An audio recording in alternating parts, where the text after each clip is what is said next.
Hey, everybody, and welcome back to another episode of Indie Game Movement, the podcast that talks about the marketing and business of indie games. I'm Andrew Pappas. I'm going to be your host today, and this is episode 288, where we're going to be talking about tackling your mission while taking on side quests. Now, when it comes to running a studio or creating a game, it's essential to be focused on your core mission. However, sometimes we get too caught up in the details of making that happen, we end up missing out on life-changing experiences and valuable opportunities. So today, our guest shares her experiences of how taking on side quests not only helped drive her studio's goals, but created numerous opportunities, successes, and personal growth that likely wouldn't have been possible if she only focused on her main mission. So that's what we're going to be talking about right here today on Indie Game Movement.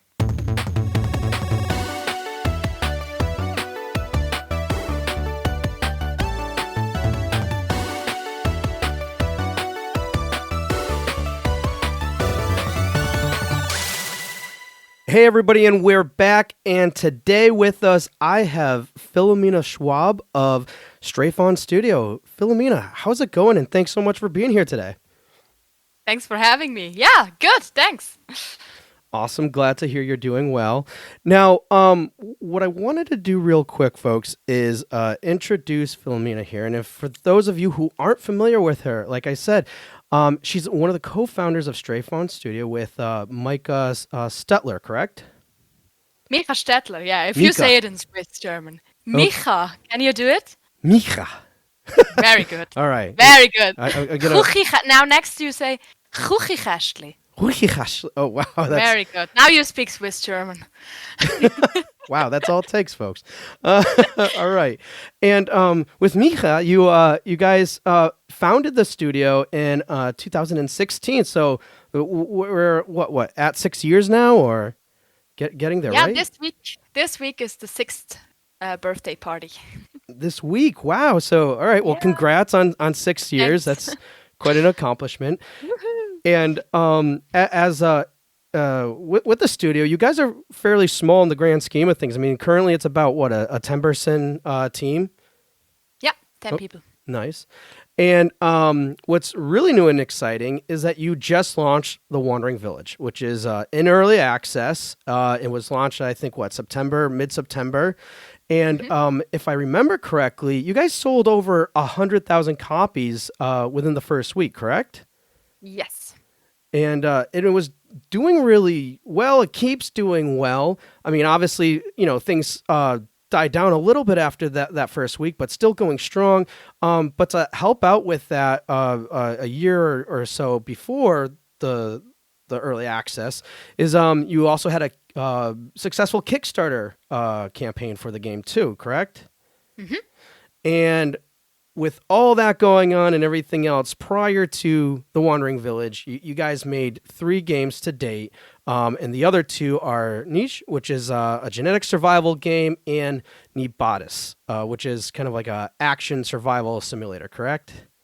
Correct. And we also made like a small side project, which is a niche mobile game, which is kind yes. of similar to the PC game, but it's a new game with kind of a little bit more casual approach while still keeping the genetic system super complex. So yeah, that was kind of I would say 3.5 games.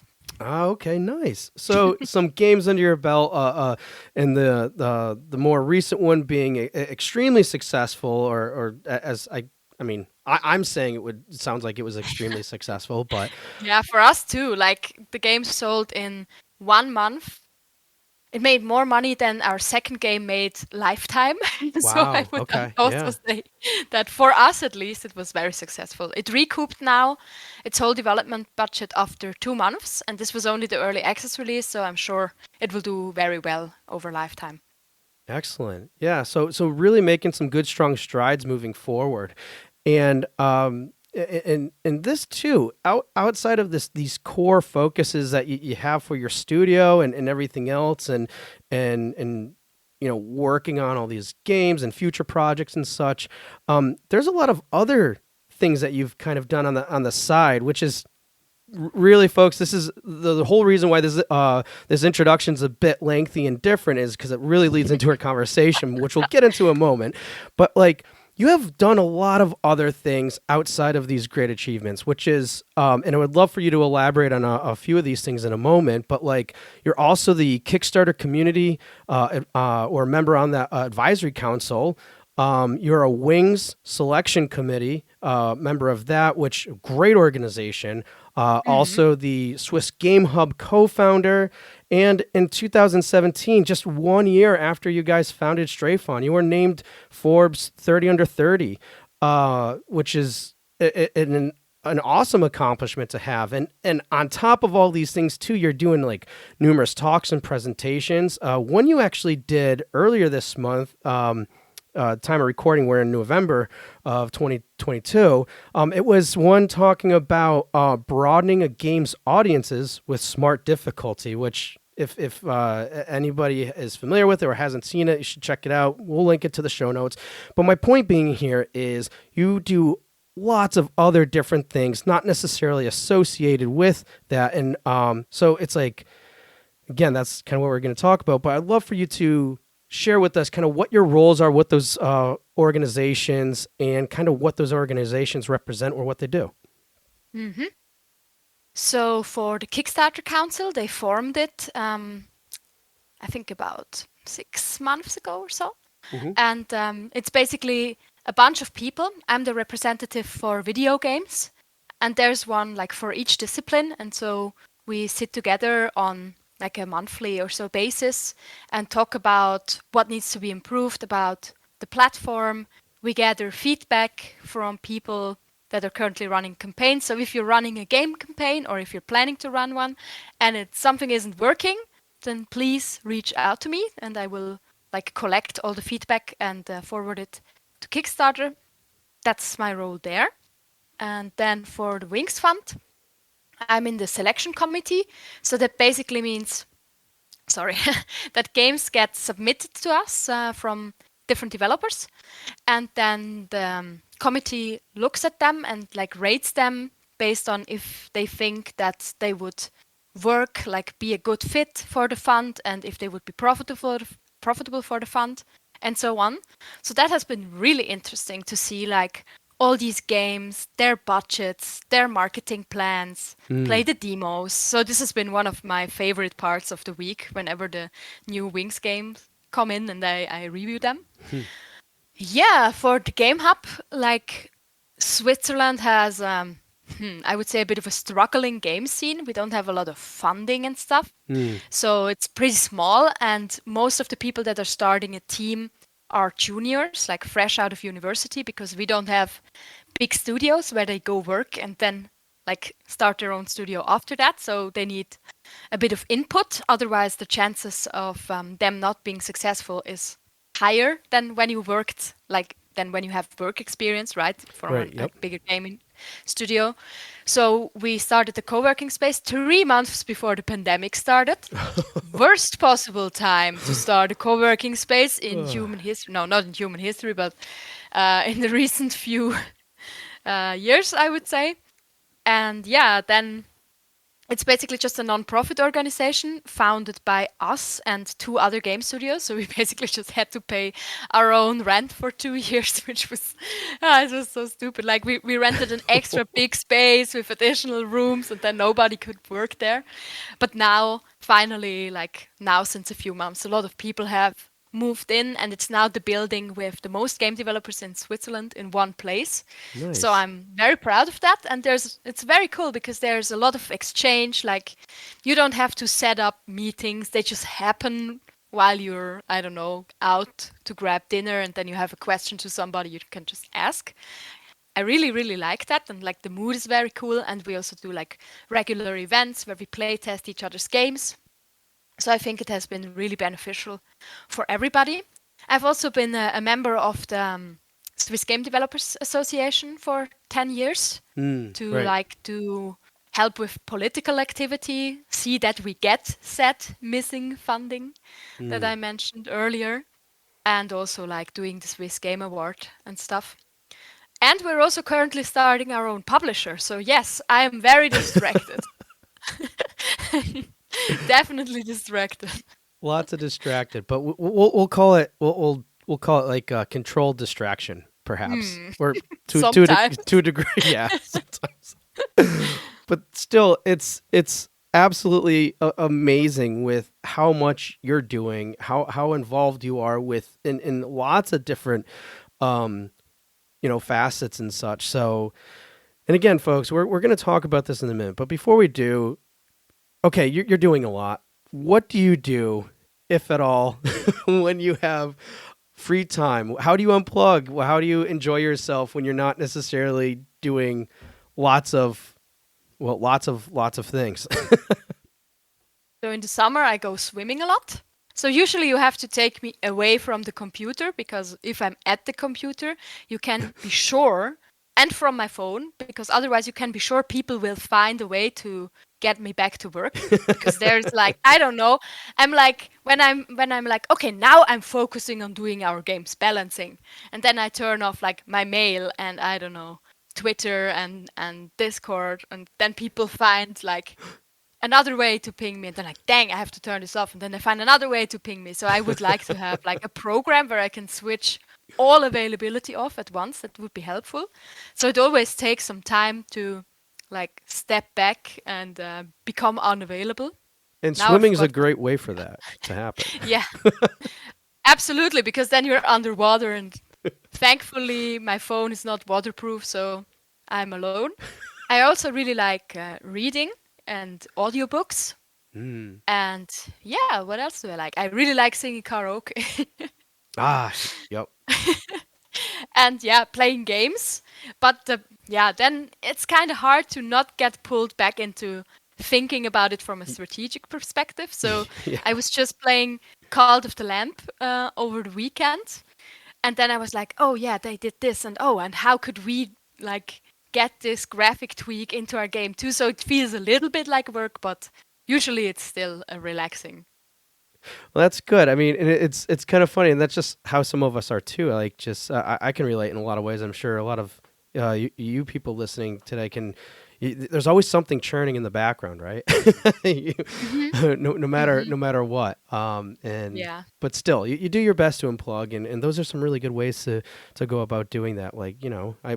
Hey, and plus, if you were so connected where you'd have to go swimming, well, with like an underwater phone and headphones, I don't know. I think then maybe Yeah. maybe there's some like checks that need to be done to make sure here. I, m- Oh yeah, one more thing. yeah. I'm also learning Japanese since 5 years, and I still can't properly read children's books, so I'm doing something wrong. But like mangas are okay. Ah, okay.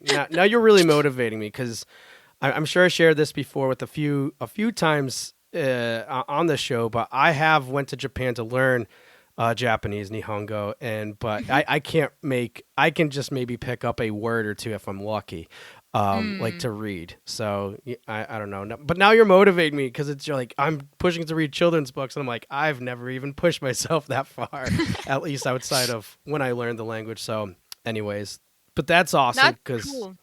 So it's like a lot of games I also like, so the new Pokemon game, I've played too many Pokemon games. I'm like, I can't play another Pokemon game, but now I'm playing it in Japanese, so it counts as language learning.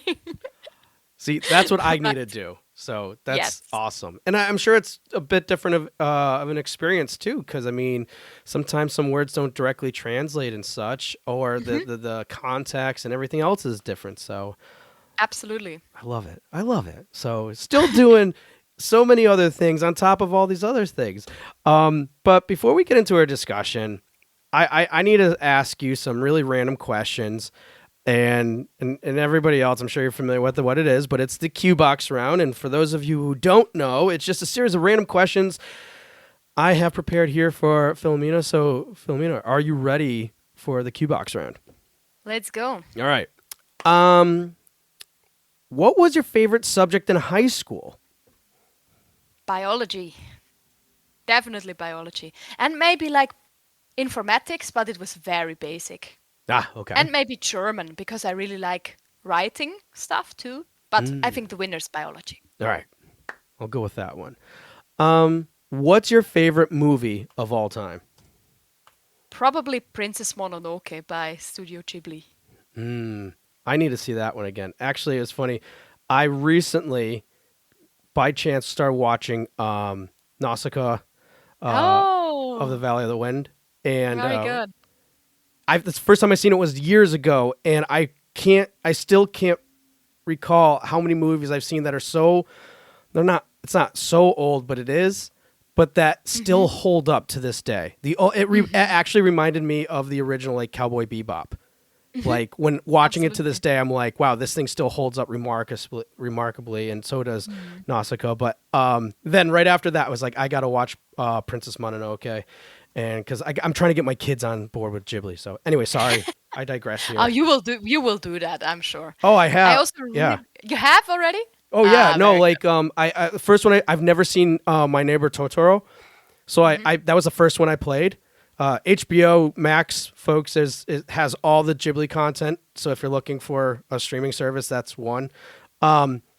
And I put it on, and I don't know what it was, but all my kids, every one of them from age like 1.5 all the way up to 9, were just glued to the TV. And my daughter, was like, "That was the best movie ever."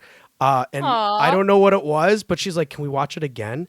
And I was like, aw, "Yeah." And they were just so calm, and everybody was like, it's I don't know. It was amazing. I very digress here, good. but yes, I have started doing it, and I'm purposely putting them on all the time, even in the background, and it's fun for me as well. But anyways, Princess Mononoke was your favorite movie of all time. Great choice, Mm. good one. Probably also like if I had to name a second one, it's The Last Unicorn. Okay, I haven't I seen that love one yet. that. Oh, you have to look at it too. It's kind of a weird collaboration between Japanese animation and like a German author. I actually don't really know, but it's very cool. I watched it the first time when I was like 6, Okay, and then I watched since then I'm watching it probably like every 2 or 3 years and really love it. yeah, I have some movies I do that with too, and it's funny how you like see how they change for you and not and how you remember how you first saw it, and you take something new away each time, right? Hmm. Cool. All right. What's one thing that most people don't know about you? Yeah, I told you before I like to sing karaoke and I'm actually pretty good at it, I think. All right. Nice. And maybe the other one would be that I have 7 names.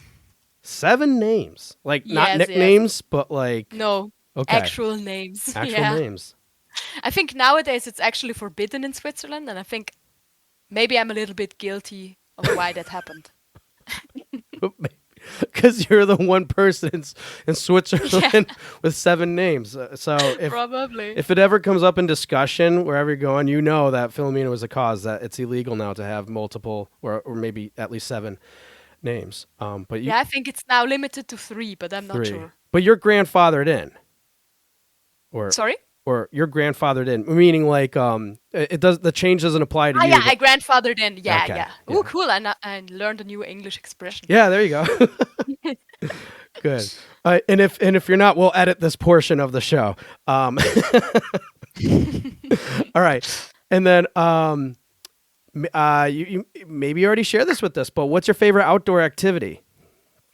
Yeah, probably just swimming and walking while listening to audiobooks and petting cats. Like I have had cats my whole life, and now is the first time where I don't have any and I'm very lonely, so I have to go out every few days at least to pet all the neighborhood cats. I know all of them by name, and yeah, I know where they hang out, so I know I where pick my routes depending on which cat I have to visit today. I know where I you're. even like one of the neighboring cats likes me so much he like sneaks back to like he follows me into my apartment and it's very hard to convince him to go away. So yeah. But I'm not feeding them. Not never feed them. Otherwise they don't remember where they live. Oh, but they just love that attention so much that they'll come Yeah. to you regardless. They're Yeah. just looking for love, not food, which is even better, I guess. But that's funny because I'm like, but petting cats, that's an outdoor activity, and yes, yes, it is. For me, unfortunately it is, yeah. All right, and the last one in the staple here on the show is what game are you playing now? Now you said Cult of the Lamb this past weekend, and that based on when we're recording this in the week, it was pretty recent. So, any others that you're playing right now? Over the weekend, I also played Alba. Alba, okay. It's the game from Us Too. They're like a nature adventure. You're a little girl and you're on Ah, an yes, island, yep, yep. and you have to document all the birds and help build the nature park and so. What else? I played a lot of oh God, what's it called? The roguelike, and you're like Ring of Pain Mm. on my Switch. A lot, way too much. Um, Trying to crack all the achievements. Yep. In playing the Yokai Watch game in Japanese. Nice. Okay. And my birthday, my boyfriend said I'm getting a new Pokemon game for my birthday, so I have to hurry. So I'm ready for a new Japanese game. Yeah. I So, think that's about it. well, okay, that's about it. I can't even think of one game I played recently because just feel You like have I'm to so play busy. more games. I do. I really do. But you know, it will happen, especially very soon. Because we're Nice. celebrating a holiday in the U.S. and more holidays to come that everybody will be enjoying with. So time to play is upon us. At any rate, Cool. thank you so much for those wonderful Sure. answers in the Q box round. But now we're gonna get into our discussion, which honestly I'm really excited about because this is a bit different than the typical stuff that we've discussed and had here on the show. And but I think it's still really important, and I don't know. I feel that we're going to make a lot of discoveries, and maybe you yourself too, Philomena, in terms of what we're talking about today, which is tackling your mission while taking on side quests. And again, I allude back to our long and lengthy introduction, but it was kind of a foundation to for this talk because we went over like a lot of the achievements and everything Stray Fawn Studio has done over a course of basically a high level view over a course of 6 years. But during all that time, Philomena herself has had a lot of side quests going on. So to kick this off, this discussion, I want to come out and saying like obviously for anyone out there and even just a solo dev for that matter, but like running a studio is a lot of work. And for many, focusing attention on other projects outside of running a studio can easily become a distraction. So, I'm curious, what are some of the reasons you decided to take on these side quests that aren't necessarily related to the work and focus of your studio? Hmm. Yeah, good question. I mean, it all really began while I was still studying game design at my university, right? Mm-hmm. And I made Niche as my bachelor project. And even while I was at the university, I was starting to think like, dang, I'm not sure if I'm going to find a job in our games industry because there are really very few jobs out there. And so in my first year while studying, I decided to join the Swiss Game Developers Association to see if I can help build up a more established game industry in these 3 years while I'm still studying, Okay. so that I maybe can find a job afterwards. So that was like the initial goal. And yeah, then I basically started helping with organizing exhibitions for at all kinds of different local events, and there I met a lot of developers and stuff like that, and I felt that I really feel it to be part of my mission to help all these people become successful. So it kind of became part of what I wanted to achieve. When I then graduated, I indeed couldn't really find a job. I mean, I like there were some openings, but I was like, no, I'd rather. I think I'll try and contribute my own studio so I can also offer jobs in the future to Hmm. all my, because I was like really bummed because a bunch of my classmates, and we were only 15 people, couldn't find a job even though they were very very good. So that kind of made me angry. I wanted to see if I can build up a studio so this happens less in um, in the future. And then that's what we did. And I think the side quests were always there as part of this mission. I always felt, though, that it was also very good to be connected to all these other developers and help them and do stuff with them, because I learned a lot about their approach to development and to marketing and so on. Um, I, by the way, then decided to return to school and do a master's in community building. So then I was even more involved with how to build up a community, not only for our own games, but also like for the association to involve people more and stuff. So this came like my main thing. And I think with the studio at the beginning, it was just me making my bachelor game, right? Hmm. And then I slowly encountered some people that wanted to help with the game. So I constantly started replacing myself. So at first I did everything, and then I found an artist who was better than me in art, and then I found a programmer who was better than me in programming. And I think that's what has just been going on since the start. And it seems that I have replaced myself in a lot of things now, so that I don't need to be super, super, super involved in the game for the studio to run well. So I'm just always taking the positions. Also with the marketing, it originally was not something that I wanted to do. I wanted to be a game artist, but then I kind of turned into a game designer instead, and then I kind of turned into the marketing person instead, because those were just the things that nobody else was doing. And now, yeah, I think I'm a little bit stuck at the marketing role because nobody wants to do it in my studio. And I learned to really enjoy it, I think. At the beginning, it was like, it's not that creative, but it's very creative. You have to think about a lot of things. Yeah, and like for the Kickstarter Council, it made a lot of sense to me because Kickstarter is like an integrated process in our studio's design process. Yep. So for all three of our games, we crowdfunded them to like validate that there's actually a market. Hmm. This is the main reason why we run Kickstarters. And so that made a lot of sense because I want to have a better platform, right? And it also here it helps again. These roles just help to get in touch with people, in touch with other devs, and I've made it a very very big part of my strategy as a studio leader to just have like weekly calls with people and ask them about whatever I think they're doing good and learning and adapting these things and reacting to things I'm hearing a lot. So I think that helped the studio greatly. For the Wings Fund, I think it really helped me to, like, it always helps a game designer, right? And a studio director to play games. So it really broadened my horizon a bit. I was a bit stuck in the strategy simulation genre. Hmm. And now with all the games I'm reviewing, I made a step out of it, which I think, yeah, made me more interested in different games.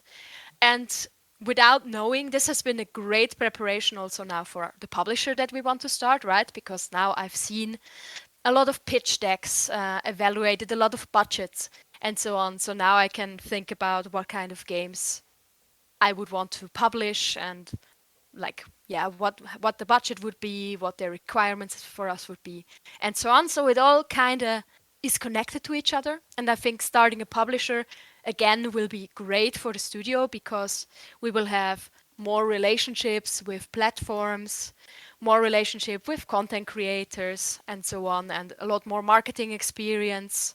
So I think in the end a lot of these things are benefiting the studio. Yeah, I mean, there's really a lot to unpack here because I mean, I think to really summarize things, it's all about how, even though at face value some of these things might not necessarily be directly associated with a particular project or other focus, right? But Mhm. overall, it's they are in their own little way, and it starts kind of like painting that whole picture as you start growing. Um, One thing I thought was really cool what you did here too was how you like initially started laying out in your thought process in terms of, hey, why were you doing some things? Because I mean, you took it as far back as when you were in school, and it wasn't so much Mhm. about starting a studio as much as it was, hey, look, I know the industry here is not there's not much of a presence. I don't Mm. necessarily know where a job is. And then it was Mhm. more of trying to overcome that challenge. And in that process, you went from trying to address that challenge, which is, hey, let's maybe I can help contribute to creating more jobs for other people like me. I mean, yeah, even though there's 15 in my class and X number of people coming out of colleges every year, Mhm. that's still that they're still with the lack of maybe presence and stuff. That's still extremely competitive for jobs where I want to Mhm. where I'm residing, and then Mhm. from that process too, so you get more involved, and then you start realizing like, oh, I'm more involved. I'm obviously like extremely excited and passionate about the field that I'm in, and well, I want to kind of now contribute to others, not just for my own goal, or even the greater goal for other people, but also that there was just another means to help, and it was more about kind of like feeling that passion, which then again fueled your main objective. And then from there, it's just why I like how you laid out that path is because I think, and kind of the reason why I asked the question the way I did is we have this mindset of like, hey, we could always be doing too much and not enough of the stuff to focus on. And Mhm. obviously there's points to be better focus on, but it was just really cool to hear how that path kind of evolved into all these different things that are now, some of which you mentioned are major contributing factors to the strategy you take with game development, with that whole process, with your marketing. I mean, it aids in so many components, and Mhm. it's just really interesting to hear that perspective and that thought process that you went through. And I'm sure there was trials and errors, of course, but it was just really fascinating, good to hear, because I don't think we always put ourselves in those positions in where we're essentially trying to create our own opportunities. It was just exactly what you were doing. Mhm. It's still trial and error. Yeah, sometimes I feel like I absolutely nailed it and wow, this week is going perfect. Everything is in the place it's supposed to be, and I'm getting a lot of stuff done. And then there's other weeks where just everything is on fire and I Yep. should be everywhere at the same time. And then I'm like, what the decisions that I've made have brought me here and why and Well, yeah. let's talk about that a little bit in terms of like feeling like you have to be everywhere, because Mhm. obviously that's not possible, until we maybe come up with some technology that allows us to. But for now, it's not. Hopefully not. Yeah, right. Because we don't need No. we don't need that. Splitting my brain in two and then both get half the attention. Yeah, right. Mhm. So I want to talk a little bit about like kind of like making time and balancing projects, because I mean, no, if you say yes to something, you're saying no to a lot of other things. So Yes. that's a big deal there. So let's ask this, because I mean, clearly you're very focused with your objectives and everything else. But it can still be a challenge to stay focused, especially when you're involved with so many different things, especially those that you're passionate about. And not only that, it's also really important to keep a healthy energy level. So I'm a little bit curious, and you kind of I think alluded to this a little bit in the introduction. But how do you maintain your studio's objectives while making time for other projects and still having enough time to recharge? Hmm. I think my studio is just really good. Like, I think I could just go away and let them do the game, Okay, so and let it me would ask be a real good quick. game. How do they get to be good though? Let's dig Yeah. in a little bit more. Yeah, by just finding people that are not only very talented. So, like, maybe that's important to say, all the people in our studio started as juniors. Mhm. So, like, we don't have a single senior position because there is basically nobody, almost nobody in Switzerland that is a senior. Um, so, yeah, they kind of learned everything from zero. And I think when we chose which people to hire, we really wanted them to be like quick learners and grow into their roles, and try to give them some time to do that. Try to like give them a lot of decisions to make from the start. So like me and Micha, we are not like just making the studio's decisions and then telling everybody, but like we're discussing everything together. usually. Sometimes we come up with a suggestion and then we discuss it. But yeah, I have no doubt that they could run the studio without me at this point. Mm. I think for the Wandering Village, what my I mean, I was the game designer together with Arno, our other game designer, for the game, and I'm the vision keeper, the project lead. So when I'm gone for too long, maybe things start derailing a little bit because people are just working on whatever they want to work and are kind of not pulling on a common string. You know what I mean? Mm-hmm. So it's fine.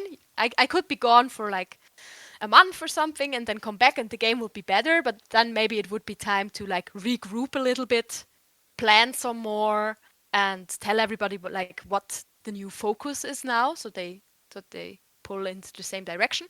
But other than that, they're very independent of me. I think the only thing I'm really, really needed to do is doing the marketing at this point. So yeah, very cool bunch of people, and I also just trust them a lot. So I know that all of them are in their fields. They are better than me anyway, so I should be listening to them. So yeah. So I would say then, from everything you shared, I mean, it's great that you have that at your studio and confidence and trust. But it sounds like then just a good thing to that has led you guys to kind of foster this type of culture and community Mhm. is simply from Absolutely. communication. It sounds like a Hmm. big part of it.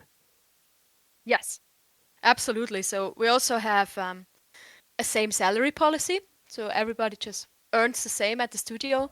And also, like, the bonus works the same for everybody. So if you have been at the studio for 3 years, you get the same bonus as the founders. So it's not even like me and Micha have any special position within the studio.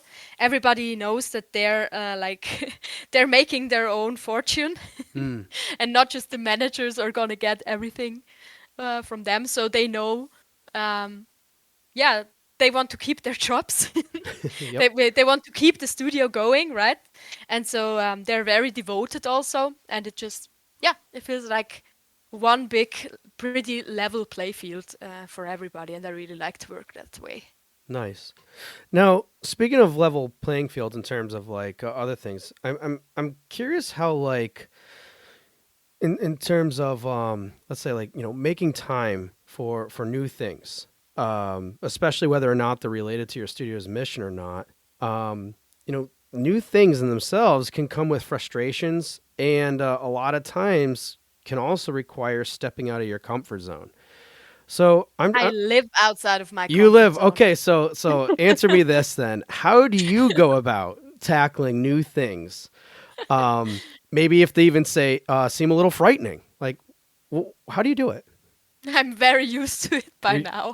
okay? I don't know, like, I think everything gets into your, like, you get used to everything. At the beginning, I was so scared of public speaking. Mm. Like, I remember my first time giving a public talk about an even earlier game that I made, like, while I was studying with some friends.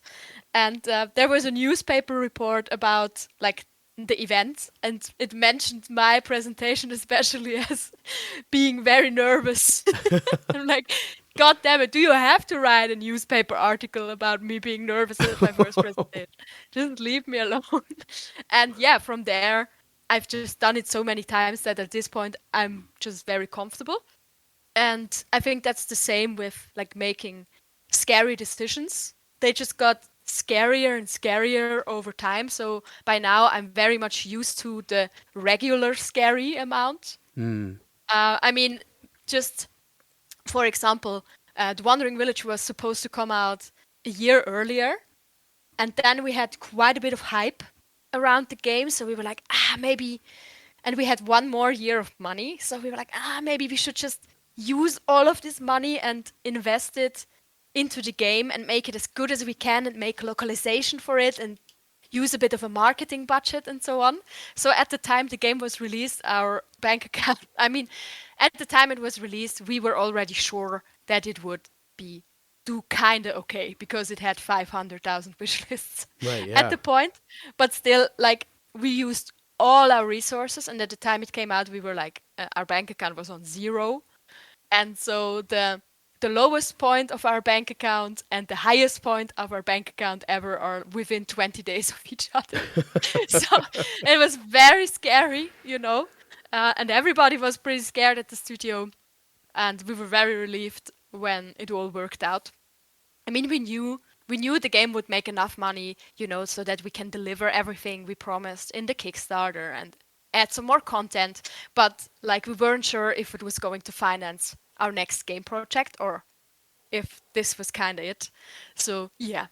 I actually wish, like, now that the Wandering Village is out, I could actually calm down a little bit and like chill and come back into my comfort zone. But apparently, I'm not used to being in my comfort zone anymore. So now, like, just 1 month after the launch, I was like, okay, we're starting a publisher now, which is also very much out of my comfort zone. So I don't know. I think you get used to it if you do it enough. Yeah, and I think this is interesting, and you painted us a picture here with some contrast. I mean, starting out, you were saying how public speaking at first like could be very frustrating and such, or just nerve wracking, and to the point where even someone called out in a newspaper article to say, "Oh yeah, she's really nervous."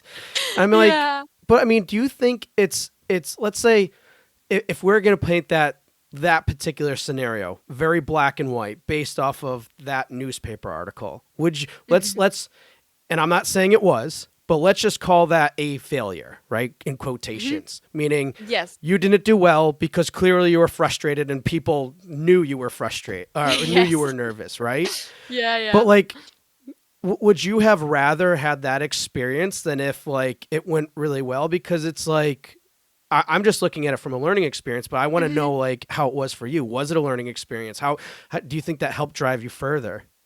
Yeah, I think so. Also, like one thing I started doing maybe 10 years ago or so is whenever I noticed I'm scared of something and I shouldn't really be that scared of it, I have to do it. It's awful. For example, um, like, I don't know why, but I really don't like to bother people with my extra wishes. So, like, just going to a restaurant and saying, "Oh, but could I please have, I don't know, an extra, an extra little bit of salad sauce?" Or I don't know why, but I really don't like it.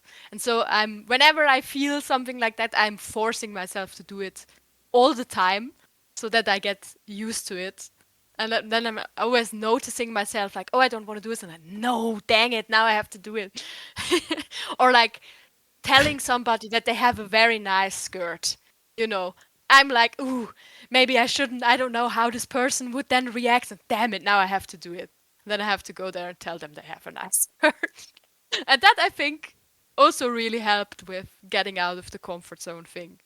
Yeah, that's a really good tip. I like that a lot because think about it. Like you're talking about such simple things, right? Yeah. Telling someone they like, have a nice skirt, but you're right. I mean, I'm sure everybody goes through that same process where they're thinking, "Hey, I would like to do that, but like, I don't know. What might they think? What might it's like?" And then it's that inner critic that comes up saying like, "Well, what if they think that you're like, I don't know, just being a creeper or just being Yeah. weird or something else like that?" But what usually comes out of telling someone that they have a nice skirt? What usually is the end result?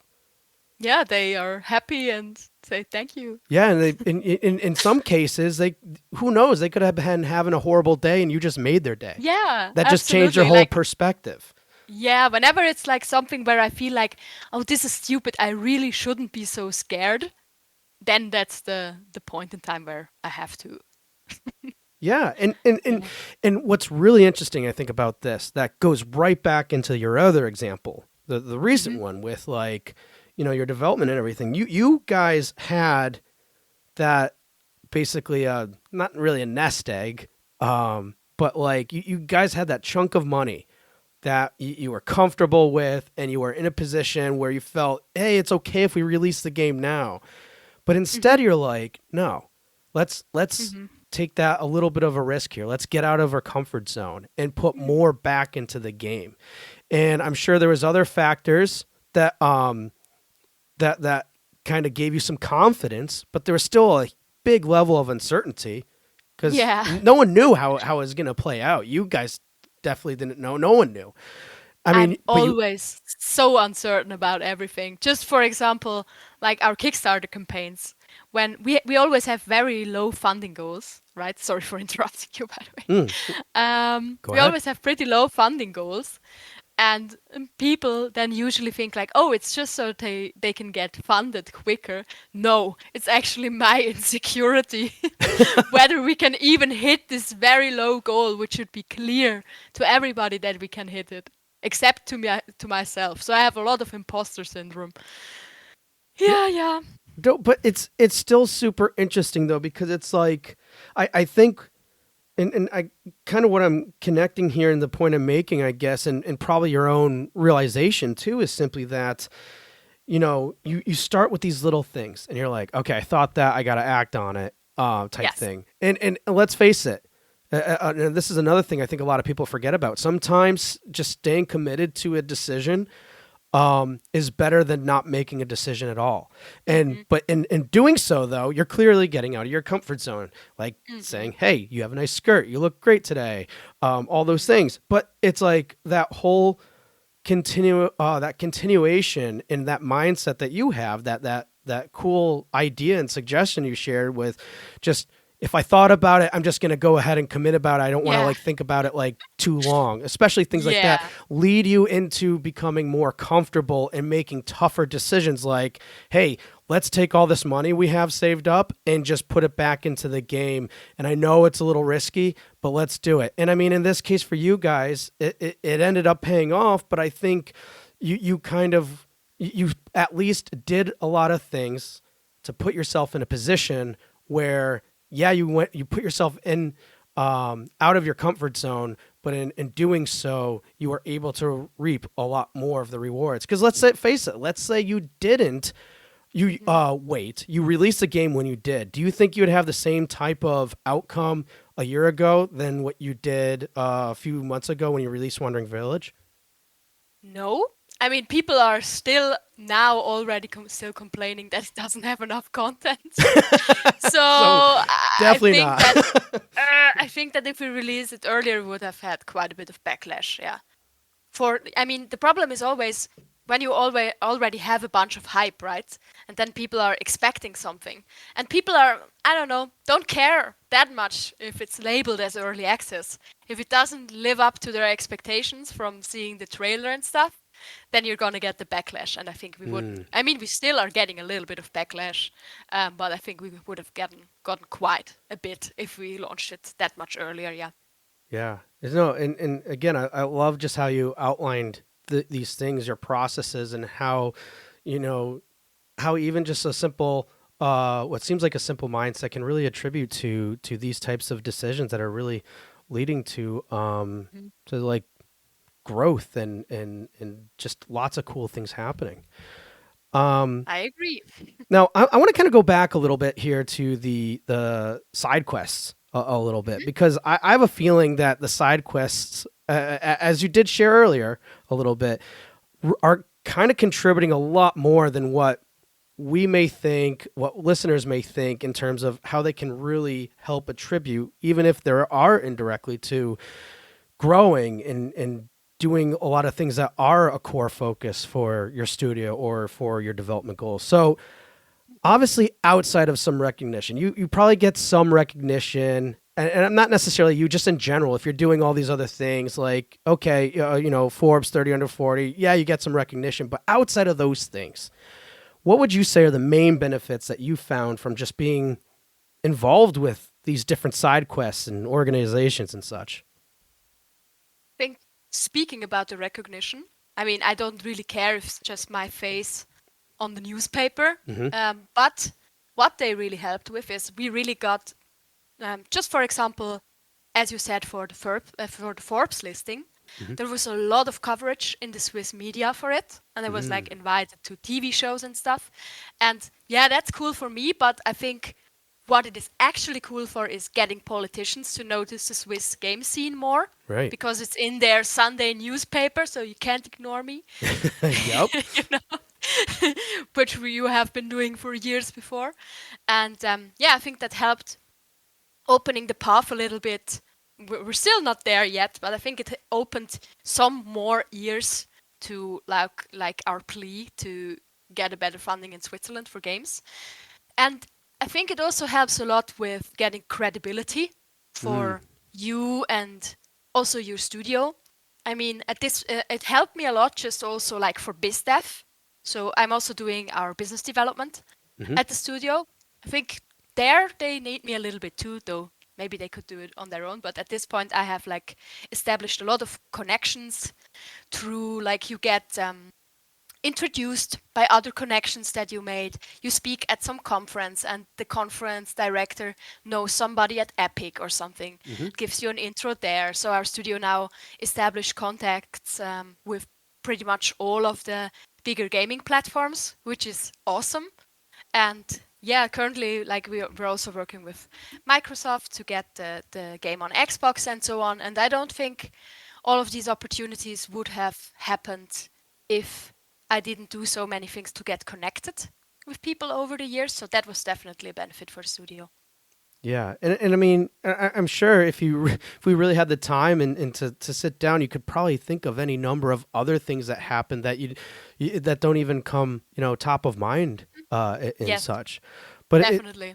and it's funny because I know sometimes we may approach these things like, oh, but it's so much extra work and everything else, and I have these things to do. I mean, you just outlined like a big reason for how lots of things can happen. I mean, come on, when you can get noticed by your government, especially if one of your side quests is to make more happen. Not even maybe it's not even a side quest. It's also related to a direct mission of getting more recognition from the government for it to have more of or a better presence and funding and all these other things to happen.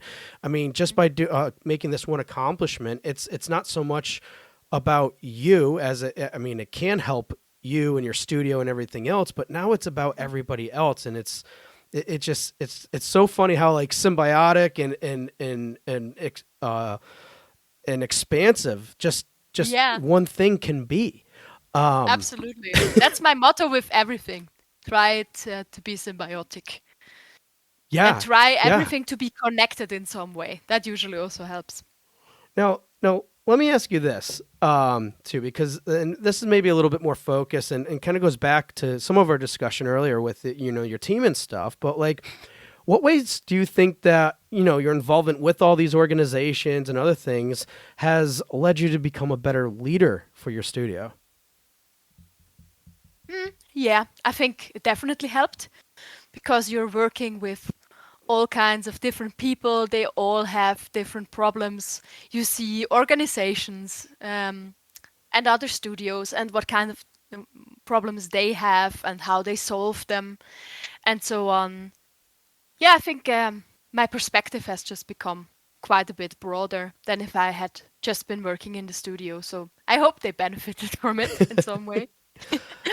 Yeah, because I mean, when you're so used to seeing all these, like you said, these different perspectives and everything, I think it's another like it's almost a subconscious way of developing greater empathy too, and all Yes. sorts of things like and and there's probably things that you don't even might not be completely aware of, and then later through maybe a conversation at the studio you're like, oh, I see where I can maybe attribute where my thinking or how we Hmm. came up with the solution there came from my involvement with other things. Hmm.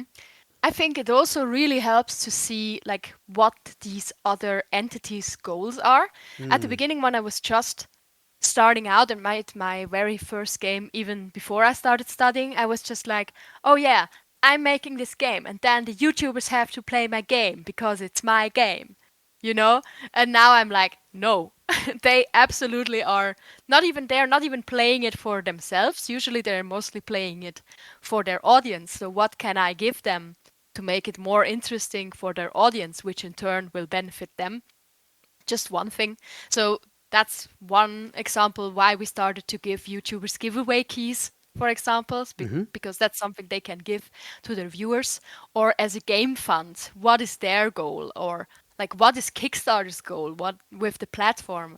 And yeah, it's kind of it's a lot different. All these things are like always adding new insights to me. Or what's a platform's goal? Why do they have like a, I don't know, why do they have like a PlayStation Plus? How are they benefiting from this? And so on.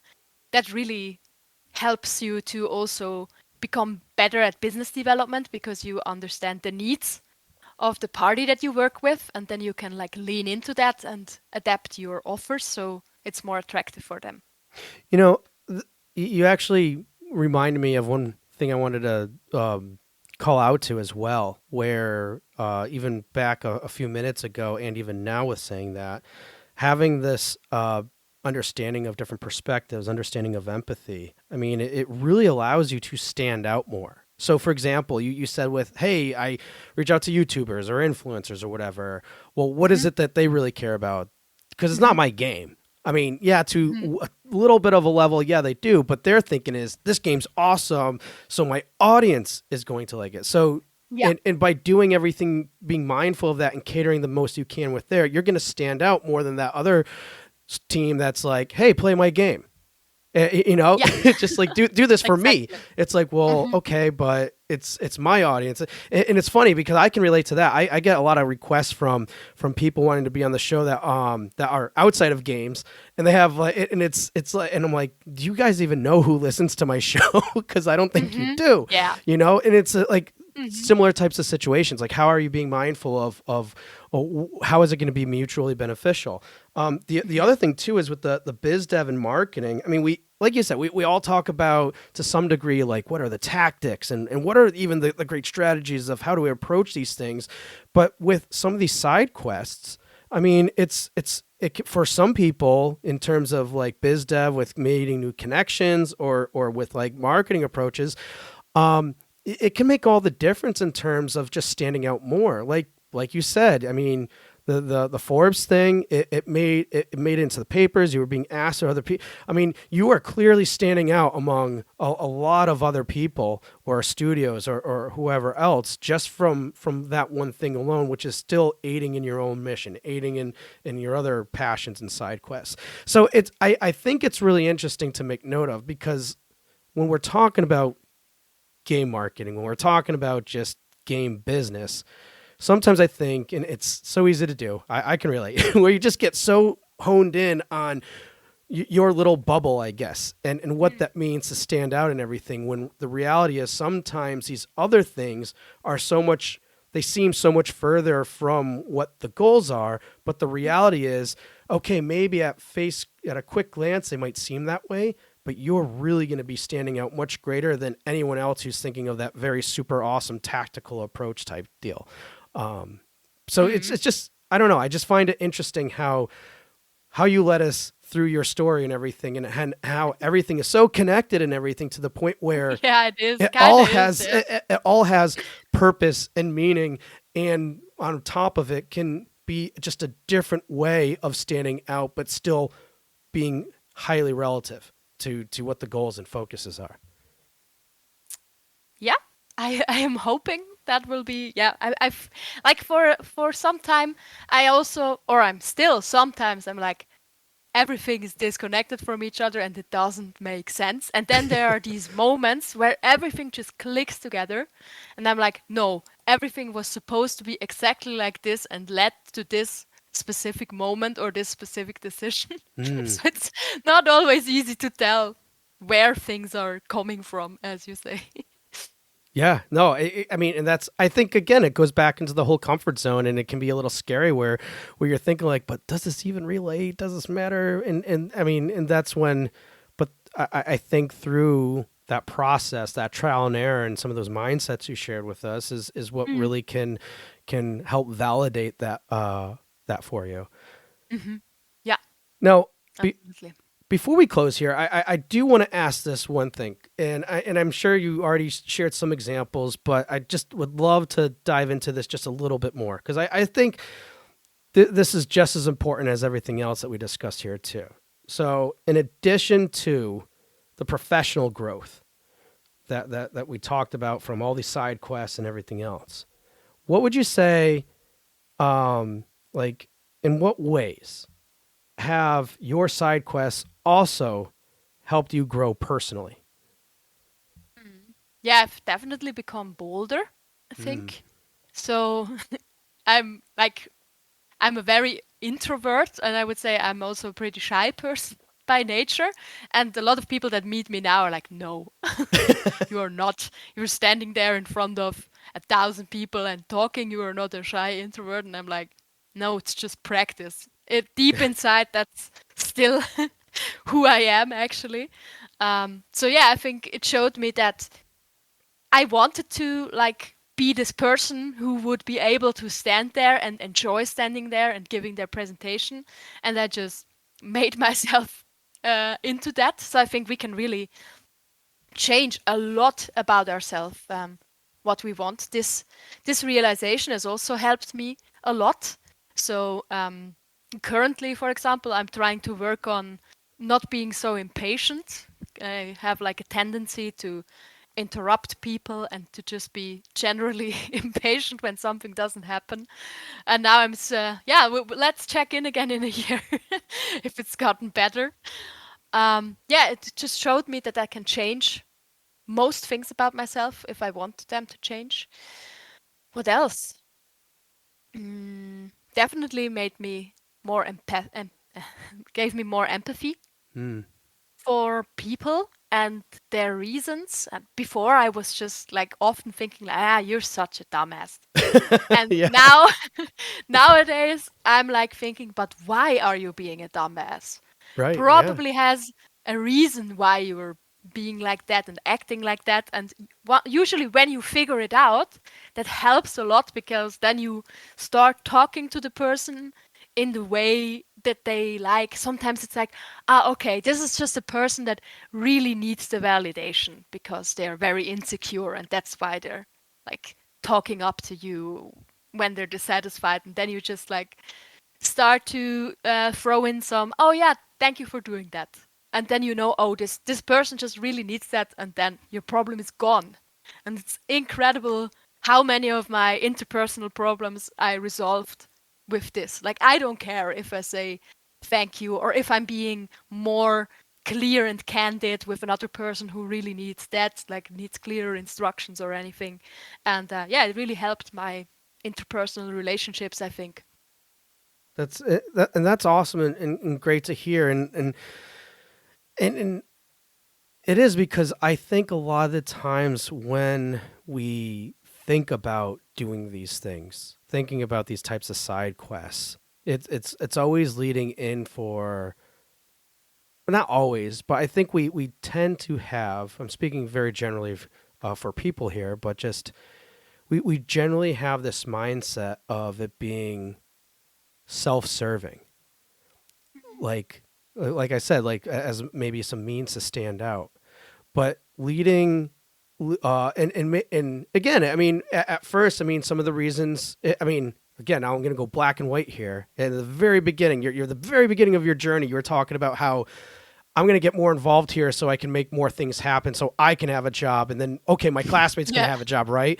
So it Yeah. was going in mind with like kind of a more self-serving attitude. And there's nothing wrong with that. You got to take care of yourself. But through that process and journey, you're realizing how these things can affect you even personally to the degree of which it's now serving others and everything else, and then coming back to how having these understandings and everything else, just you realize the importance of how it makes you grow as a person, and then and again it still contributes to everything else that you're doing too, doesn't Hmm. it? Hmm. It's I guess the word of the day for this show is for this episode is just the connectivity of everything. Yes, absolutely. The So synergies. yeah, synergies. That's another good one too. I like that one better. Good call. But no, so it's again just great to hear how these things have contributed in so many different ways, but also even on a personal level. I mean, it just seems like sometimes the even though it might be a distraction, and like you said earlier, there's lots of distractions and controlled Mm. distractions and quotations there, Mm. but those things can often be times be rewarding Hmm. distractions. We just might not know what it is right away. Agreed. I So would say in the retrospect, I don't regret my distractions. that great quote right there, folks. All right. Well, in light of everything we talked about, I mean, there's probably lots we could take, but I would love for you to provide maybe a few tips or suggestions that you would recommend our listeners today based on our discussion. Yeah, I think we already covered a lot of them. Try to get out of your comfort zone. You will get used to it. And like at the beginning, maybe your comfort zone is a tiny little space, and over time it will become a huge, huge, yeah, a huge, huge area where you can move in freely and you will feel much less restricted. Then really try and connect with other devs. Hmm. If you see somebody that is doing really well and you're thinking like, oh, I just wish I did this well, then don't think like, ah, this stupid person, I wish I was the one doing well. Mm-hmm. Instead, just reach out and ask them, hey, can you maybe tell me why you're doing so well? And you can still think they're stupid if they don't reply. But after, if they reply and help you, usually that, for me, I've done that quite a lot. Like sometimes I was also pretty jealous, like, oh no, this person got an award, or I don't know what I wanted. And then I tried to make it a habit to always congratulate them, because then I thought like, oh man, if I was the person winning this award, and I would think like, oh no, great, now everybody else is like begrudging me and thinking that I'm stupid and they want to have it, then I don't want to have it either. So so then I was like, I just started retweeting and liking everything that I thought like, oh, I would like to have this for myself, and congratulate them. And if they did something that I just couldn't figure out how and why and what they did, I made it a habit to ask them if they could tell me. And I've learned so much from these people. I learned way more from these people than from all my internet research and whatever. So that's the easiest way for you to get somewhere. And yeah, help other people out. So once you're maybe in a little bit of a position and you have been helped, don't forget to also give that back to other people. Yeah, because I Or mean, even if you're not there yet, you can still help other people. It's really cool to see that, like, some game studios that are also solo devs that started out at the same point as us, also made it like into a more professional, bigger studio size. Some of them are way successful, way more successful than us, and we still feel connected because we started out at the same time and like gave each other shout outs and advice. mm, And even though one maybe took it further than the other, this initial first connection from starting out together will never go away, I think. yeah, that's a really key thing to call out there too, because again, it can get returned in tenfold, and again, you don't know if it will or how it Mhm. will, but that's besides the point. It will come back, like believe in karma, whatever. It will come back to reward you. So great. My mom, sorry, one more thing. Go My ahead. mom gave me a very cute, like, little wooden board to put on your door, like as a welcome thing. Mm-hmm. It's not on my door, but it's here behind in my room, and it's a German quote, and I really, really think it's part of my whole like way of living. I'm gonna read it in German and I'm gonna translate it. Wer anderen eine Blume sät, blüht selber auf. It's like based on another German saying that is called wer anderen eine Grube gräbt, fällt selbst hinein.